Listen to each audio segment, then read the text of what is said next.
Hello, and welcome to another edition of Conversation with First Baptist Church. I'm Larry Dixon, and with me is Chris Ring. Chris, it is a pleasure to have you here with us today. I've got a few questions for you. Tell me about where you grew up and what life was like as a little boy. I grew up in Corbin, Kentucky, and that's about 2.5 hours south of here. It's very similar to Moorhead. It's got it's right in the Daniel Boone National Forest. It's got a lake.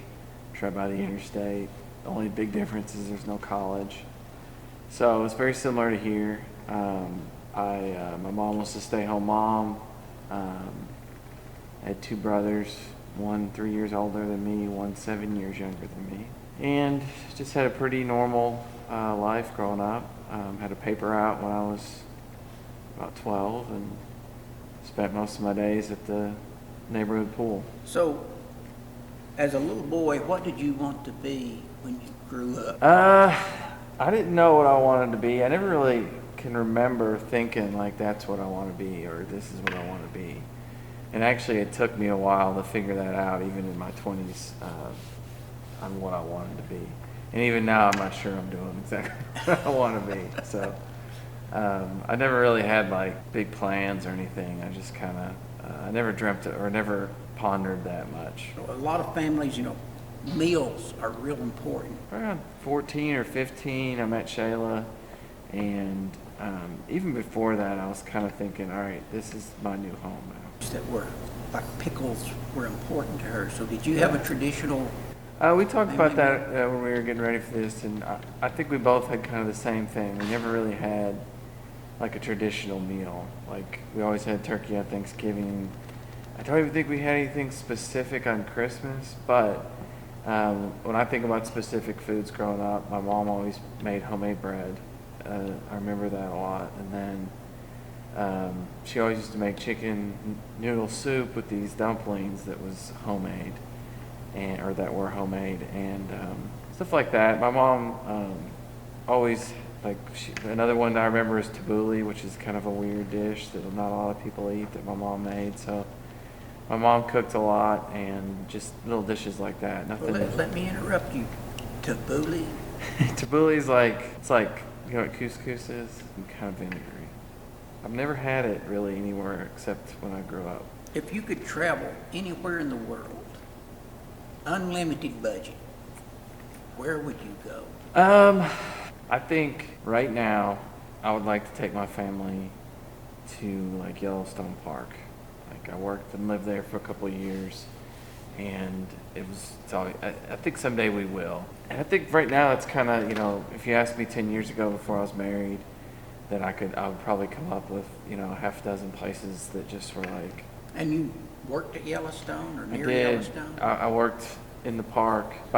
There was about 6 different stations. Ours was the hot springs, and so when you went in the front gate, the hot springs are just one of the features they have in the park. And then they have a lodge, a little general store, and a restaurant. And they had people working there and living there. And I was one of those people. But I did that on and off for about 2 years. I really enjoyed it, so I'd like to take my family there. I know you are Moorhead's version of Perry Mason. Yeah. So you're a lawyer here in town. But what other careers have you had over the years? I worked in the service industry from my early 20s to my early 30s. And serving, bartending, a lot of it was just part-time, so I don't really consider it a career, but I did it for so long, it may be considered a career. Put money in your... Oh, I jokingly said you were the Perry Mason of Moorhead. You've got your own law office. Yeah. I've seen the sign. Yeah. I went to law school in 2011, or I graduated in 2011.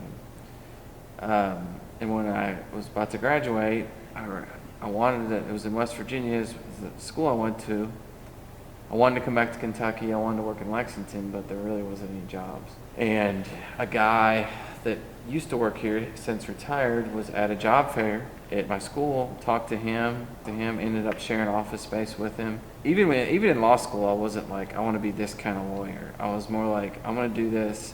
It seems like a viable career. It seems like there's a lot of options. We'll see where it takes me. So I never said I want to be in private practice. But that's what happened. So you can't find a job, that's what you do. And I worked with him for about a year. He retired, and then I decided, okay, I feel like I can do this, and I ended up just staying on my own.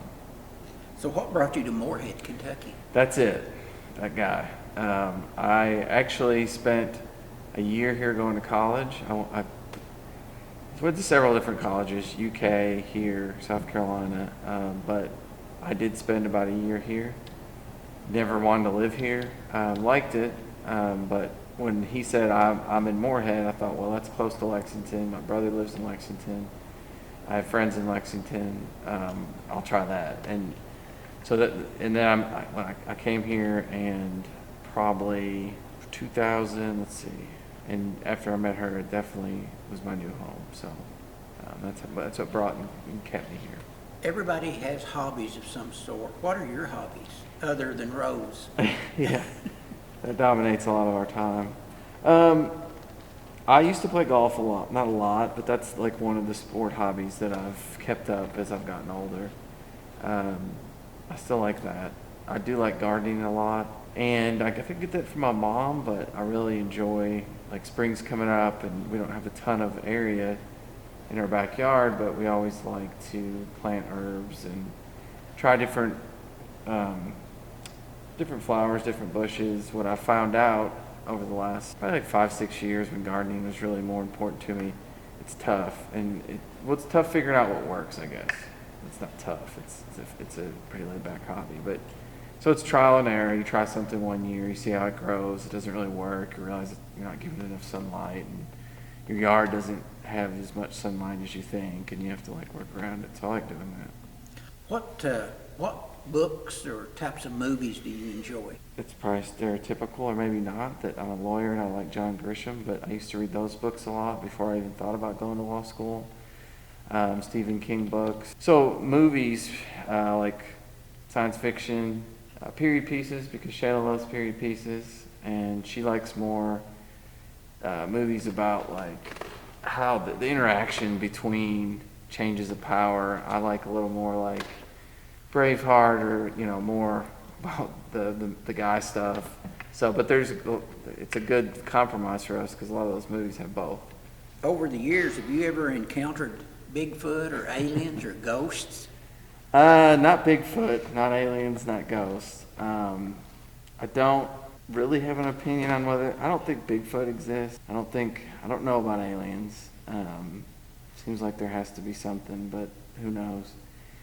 Ghosts, I had, when I was growing up, me and my brother, my older brother, were going through some pictures in our grandma's house and found this picture. It said Ghost House on it.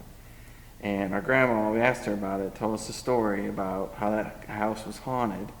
My grandmother's not one to kid, and ever since then, I've been a little creeped out about it, thinking that actually maybe, and the stories that she told us about what happened in that house are something that's always stuck with me. So I don't like scary movies. Start thinking about those things, I get a little creeped out. I've never seen anything. I don't care for the scary movies either. Shayla and I agreed on one thing on the ghost. Mm-hmm. Just because I haven't encountered one doesn't mean they don't exist. I mean, that's true with Bigfoot. I mean, who knows? There's a lot, but it seems like somebody would have had a little better proof than they had. Well, he is the world champion at hide and seek. So if you could time travel and go back, what time period would you want to go back to? Shayla and I were talking about this. I think I looked at it two different ways. One way is like, does that mean I can go back in my own life as like a 12-year-old boy, with time traveling knowledge? Or could you just pick a time period and visit it, like as a visitor, not like necessarily as a participant? the first way, you'd always want to go back and tell yourself, like, don't jump that ramp. You're going to bust your chin and get stitches. Don't ride the big wheel off the porch. So really, not a certain time period, but I would like to go give myself some advice on things. Probably wouldn't listen to it, but if it was just like me going, you want to visit a time period and potentially live in it for a short period of time, I think like going back when they were settling the western United States, living in that time period to me seems pretty peaceful. And the more I thought about that, I was thinking, well, yeah, and people had a shorter lifespan, and there's not. And they did not have the convenience. There wasn't a lot of conveniences. I don't think that would bother me as much as like having to potentially like fight people to live. Like if you got into a dispute, there wasn't like courts and stuff. But the idea of living out in a large piece of land, living off the land, I think sounds very peaceful, especially compared to the world we live in now. We're just constantly bombarded with stuff, and it seems just peaceful to be out there. So that's where I would travel to. What brought you to First Baptist Church? Shayla and I, when we met, we went to maybe First Church of God. I can't remember the name of it. Behind Tractor Supply. We liked it. The pastor left, and they were in kind of a transition period. And it was a good church, good people, but we were just decided we wanted to look elsewhere. And Shayla knew a couple people here, and we tried it out one day. And this isn't a bad thing, but it's gotten better the longer we've been here. Initially, you don't know anybody, and we've been through. I don't remember it may have been an intern pastor when we came, and then was Alex and Kurt. Yeah, then Alex came, or Kurt, then Alex. Lately, it's felt more like home than it ever has. Really like Aaron and his family. I like the way Aaron preaches, and just getting to know everybody kind of helps. But and being a little more involved. But initially, just we were looking. Shayla knew a few people here. She knew Drew and Diana from Theater Guild and JD. If you were stranded on a desert island, with the exception of Jesus. Oh, we can't say Jesus? Yeah, everybody would pick him, with the exception of Jesus. Oh, okay. Who would you want to be stranded with? Maybe David. I think he has some good stories to tell, from Goliath to being a king. And that's a tough one. Yeah. There are so many good characters. Yeah. Okay, well, my last question I've got here today is, if someone were looking for a church to go to, what would you tell them about First Baptist Church? Kind of